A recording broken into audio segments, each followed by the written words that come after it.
Chapter 19. Mrs. Bunny decides everyone must exercise. One day, Mrs. Bunny was having a leisure day and was reading a book about health and wellness. The book explained the health benefits of vigorous exercise. She decided that they must all exercise. "Not today," said Winkle. "I'm taking a nap." "That's just it," yelled Mrs. Bunny. "There's way too much laying around and napping in Colorville. Someday we might be invited to participate in the Olympics. We all need to start exercising."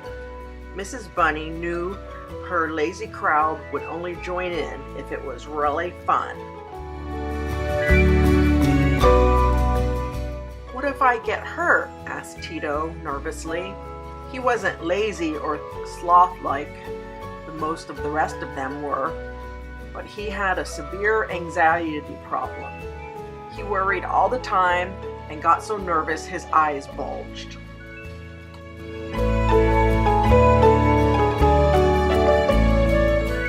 "Don't worry," said Mrs. Bunny. "We will go slow and start low."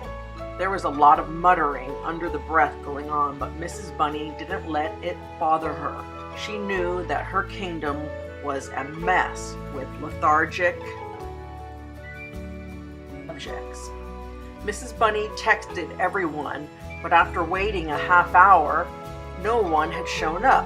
"Wow, I'm going to have to go and get everyone. I might even have to bribe them," she thought to herself. She started making the rounds, trying to rouse everyone up from their torpor. "Come on, Lucy, you will like this. It will be really fun, and it's mandatory." "Oh, I'm sorry," said Lucy. "I thought you were just kidding, like the time you said you wanted to eat a horse. I've never exercised before and I don't know how to." Exactly, Mrs. Bunny answered. "I am going to teach you, and to show you how to do the exercises, and we will all learn together. I found a lot of fitness information on the World Wide Web." "I hate spiders," thought Lucy to herself, but she didn't say it out loud. She could tell Mrs. Bunny was in one of her bossy moods. Next, she went to get Bijou, the cute little French guy that liked to hang out with Bully. "I can't exercise," said Bijou. "I just had my hair styled, and if I get all sweaty, it will frizz out really bad. Also, I made an appointment to get a mani-pedi today." "If he isn't going, I'm not either," said Bully, but in a resigned way. She knew how Mrs. Bunny wouldn't stop pestering them until they gave in.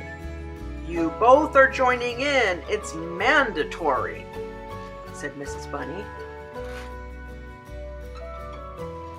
Once they were all gathered, Mrs. Bunny went to the front and said, "Okay, everybody, stretch, stretch, stretch." They all joined in, and hey, this isn't too bad at all. They stretch and stretched.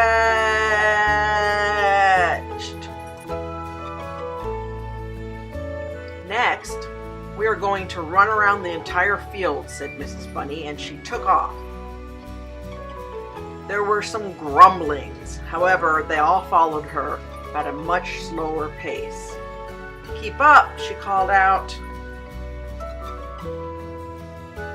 Next, they did some twirling and arm exercises.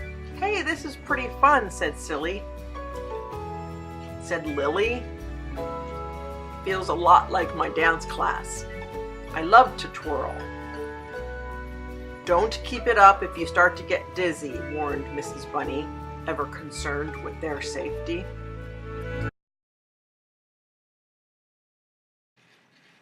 "Pick up the pace, Lucy. You need to get your heart pumping, your blood flowing, and your nervous system buzzing." That sounds really frightening, Lucy thought to herself. "Charlie," Mrs. Bunny yelled, "no lollygogging." "I'm not," he muttered. "I dropped my contact." "Good try, Buster. You don't wear contacts," she answered. Next, we are going to do downward dog. "I know this one," yelled Lucy happily. "I learned it in my yoga class last year." Lucy was so good at it, Mrs. Bunny had her model for the whole class. Next, we are going to do jumping jacks. Ready, go. 1, 2, 1, 2, 1, 2, 1, 2, 1, 2, 1, 2, 1.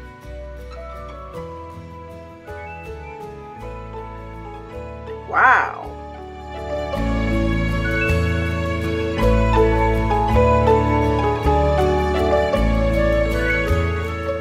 "Woo," said Mrs. Bunny. They were all panting and sweating. "Okay, gang, that's enough for today. We are going to have this class the first Monday of every month. Now it's time for lunch." They had the best lunch of all time, and it was healthy too. And that is the end of this chapter, and please come back for the next chapter.